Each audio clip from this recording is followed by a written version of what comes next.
किसकी सरकार बननी चाहिए? ममता बनर्जी की, क्योंकि ये एक ऐसी सरकार, ये एक ऐसी लेडी है जिसके निगरानी में, जिसके अंडर गार्डियंस में हम सब महफूज है, चाहे वो किसी भी कौम तबके के लोग हो, चाहे वो हिंदू हो या मुसलमान है, इनके अंदर वो फीलिंग नहीं है। अगर आप देख रहे हैं एमको न्यूज़ मीडिया और मैं शब्बीर। आज हम लोग आए हैं अरसलान 7 पॉइंट क्रॉसिंग के पास और आज पब्लिक से ओपिनियन पोल लेने के लिए हम लोग आए कि जानना चाहते हैं कि इस बार इलेक्शन में जितनी सियासतें गर्म है, जानना चाहते हैं कि बंगाल में जितने भी लोग अभी रह रहे हैं और उनके ओपिनियन पोल क्या है बीजेपी के लिए और टीएमसी के लिए जीतने के लिए। अब मेरे सामने में मेरे एक भाई खड़े, मैं उनसे पूछना चाहता हूँ कि उनका इस बार का इलेक्शन का ओपिनियन पोल क्या है। सर, आपका नाम? माजिद इकबाल। माजिद इकबाल, आप मुझे ये बताइए कि इस बार के इलेक्शन में आपको क्या लगता है कि इस बार किसका सत्ता बनेगा, टीएमसी का, बीजेपी का या सीपीएम का या कांग्रेस का?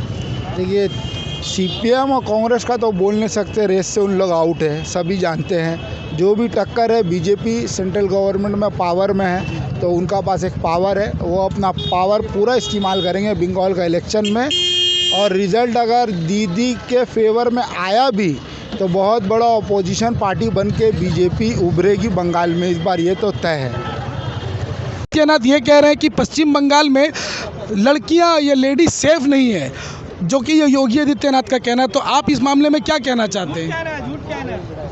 देखिए, आदित्यनाथ योगी जो भी कह रहे हैं ये तो यूपी में नहीं कह रहे हैं, ये बंगाल में आके कह रहे हैं। और बंगाल में आकर कहना उनके लिए ये कोई बड़ी बात नहीं है, क्योंकि अभी वो सत्ता पे हैं, जिसको भी जो चाह रहे हैं वो बोल रहे हैं। बट उनके बोलने से तो कुछ होने वाला नहीं है, क्योंकि जो जहाँ पे रहता है उसकी अपनी एक पावर होती है और बंगाल में वो रहते नहीं हैं और बंगला तो जानते ही नहीं है, बंगाली लोग से मिलते नहीं हैं। और ये पहली बार इलेक्शन का दौर है, उन्होंने अपना जो 4 साल 9 साल जो भी गंवाया है वो यहाँ पे आके पूरा करना चाहते हैं कि हम बंगाल के लोगों को धूर बनाएं, झूठ बोलें। और जितनी भी बात अब तक उन्होंने तो झूठ ही कहा है, सच का तो कोई भी सहारा लिया नहीं है। और रही बात इलेक्शन जब भी होती है तो गरीबी का मुद्दा सबसे बड़ा होता है, रईसों के बारे में कोई बात नहीं किया जाता है।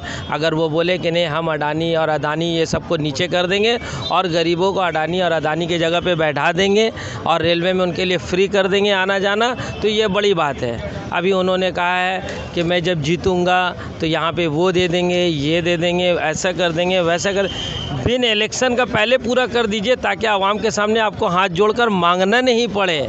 मांगते तो वही लोग हैं जो गरीब होते हैं, जो रईस होते हैं वो देते हैं, वो मांगते नहीं हैं। ईमानदारी की आपको अगर इतनी ताकत है 100 वोट अपना डलाइए, 100 वोट ममता बनर्जी का डलाइए, लेकिन बैलेट बॉक्स पर कर दीजिए। सच्चाई उस दिन आपके सामने आ जाएगी। इस पार्क सर्कस मैदान में 2 बॉक्स बनाइए, एक तरफ मोदी जी को खड़ा कीजिए और एक तरफ चलते हुए राहगीर को बोल दीजिए कि इस बॉक्स पे सिर्फ वोट डालना आवे। एक मोदी जी है, एक ममता है। यहीं से आपको समझ में आ जाएगा कि शायद ही मोदी जी को पूरा हाथ डब्बे पे घुराना पड़े, एक पत्ता भी ना आए, और ममता बनर्जी एक बार हाथ ढुकाए तो उसका हाथ ढुक भी ना पाए, क्योंकि इतना वोट उसमें गिर चुका है। बस यही। नाम क्या बताइए? आपका नाम बताइए। मेरा नाम है अस्करी बेगम। अच्छा, आप बताइए इस बार के आप यहाँ पे रह रही हैं, आप कितने सालों से रह रही हैं यहाँ पे? यहाँ पैदा हुए हैं, यहाँ शादी हुआ है, यहाँ सब कुछ है। जी, बहुत अच्छा। आप बताइए इस बार आपको क्या लग रहा है कि इस बार टीएमसी में ममता बनर्जी की सरकार आएगा या मोदी जी आएंगे? ये तो बात बताई नहीं, ये तो मशीन के पास जाने ही का मतलब बताया जाएगा। अच्छा, आप ये बताएं कि जैसे योगी आदित्यनाथ कह रहे हैं कि कलकत्ता में, पश्चिम बंगाल में लेडी सेफ नहीं है, तो आपके घर में भी बेटी होंगी, आपको लगता है कि ममता बनर्जी ने लेडी सेफ के लिए, सेफ्टी के लिए उन्होंने काम किया है? कलकत्ता पश्चिम बंगाल में लेडी सेफ है? किया है जी। आपको लगता है कि बंगाल में लड़कियां लेडी सेफ हैं? हाँ जी। आप देख सकते हैं कि वक्त अभी यहाँ पर करीबन 12 बज रहा है। हम लोग यहाँ पर 12 बजे रात को 7 पॉइंट अरसलान के सामने खड़े हैं। आप देख सकते हैं कि घड़ी भी हम लोग दिखा रहे हैं, 12 बजे रात में एक लेडीज़ खड़ी है यहाँ पर, और सबका मतलब योगी आदित्यनाथ जी का कहना है कि पश्चिम बंगाल में लेडीज़ सेफ नहीं है। तो यहाँ पर एक लेडीज़ है और भी अवामों का कहना है कि यहाँ पर लेडीज़ सेफ रहती है। आप बताएंगे कि आपको क्या लगता है कि इस बार टीएमसी का या पश्चिम बंगाल में किसका सत्ता, किसका वोट बनेगा? TMC 100% TMC. अच्छा, आपको क्या लगता है कि इस बार ममता बनर्जी का सरकार बनेगा या मोदी का सरकार बनेगा? बनर्जी। और आप? मोदी देता है भाषण, ममता बनर्जी देती है राशन। जी, आप जुमला सुन रहे हैं कि मोदी देता है भाषण और ममता जी देती है राशन। आपसे आप ये बताएं, जैसे मेरे कैमरा को, मेरे न्यूज़ चैनल को ये बताएं कि आपको क्या लगता है कि इस बार ममता बनर्जी कितनी सीट से जीतेंगी? 100 में मैंने हो सकता है 1% कम होगा, 99% ममता बनर्जी जीतेंगे। बट मोदी जी तो ये कहते हैं कि उनका सीट इस बार वो बंगाल में, पश्चिम बंगाल में अगले साल से ज़्यादा, मतलब पिछले 5 साल में जो 5 साल पहले जो वोट हुआ था उससे ज़्यादा इस बार का उनका सीट का अनुमान है।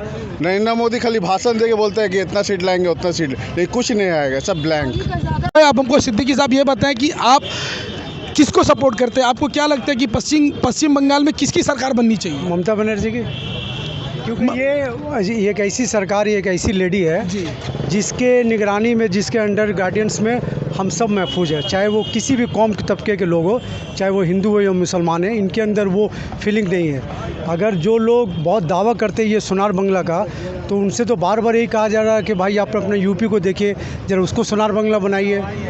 गुजरात देखिए, हरियाणा देखिए, जहाँ पर लोगों की बदतर हालत कर रखा है किसी एक तबके के पीछे खास करके। और ये जो सरकार है, जो हमें इसको वोट देने से पहले हमको 7 साल पीछे जाना चाहिए कि 7 साल पीछे जो है ये सरकार में आने से पहले बीजेपी जो वादा किया उसमें कितने खरा उतरे है, तो उनमें ज़्यादातर चीज़ में ये पूरी तरह फ्लॉप है। और हिंदू मुसलमान पाकिस्तान यही सब लेके इनकी राजनीति, जो कि बहुत गंदा राजनीति है इनकी। अच्छा, आप ये बताएं कि इस बार के बीजेपी के मैनिफेस्टो में वो कह रहे हैं कि अगर वो जीतते तो वो सीए और एनआरसी को लागू करेंगे, इस बारे में क्या कहना आपका? अरे सर, वो तो लागू करेंगे, मेरा कहने का मतलब अभी से 6-7 महीना पहले बिहार में इलेक्शन हुआ जी। बिहार में जो चीज़ों का इन्होंने वादा किया, जरा उसके बारे में तो लोग पता कर ले कि उसमें कौन सा पूरा किया उन्होंने। तो इनका काम है जुमलाबाज, तो सारी दुनिया जानती है, जुमलाबाज सरकार है, जुमलाबाज ही हमारे प्राइम मिनिस्टर है जी। अभी बाइक चला रहे हैं, अभी जो पेट्रोल का प्राइस पूरे इंडिया में इतना बढ़ गया, आप इस बारे में कुछ कहना चाहेंगे सर? कहना ही चाहें कि मोदी को लाइएगा तो 150 होगा, अभी तो 100 हुआ है। सर, सबसे पहले मैं आपकी नाम जानना चाहूँगा सर। मेरा नाम मोहम्मद नियाज खान। मोहम्मद नियाज खान, आप बताएं कि आप रोज़ाना कितने रुपए का पेट्रोल आप इस गाड़ी में डालते हैं? 200 रुपये का पेट्रोल डलवाते हैं। और पहले कितना डालते थे जो काम चल जाता था? पहले 100-150 रुपये का उसमें काम चल जाता था। अभी आपको 200 रुपये का लगभग डालाना पड़ता है। आपको क्या लगता है कि अगर मोदी सरकार आएगी तो ये पेट्रोल के प्राइस में हाइक होगा या कम हो सकता है? सर, हम तो चाहते हैं कि मोदी दोबारा पीएम ही ना बने जी।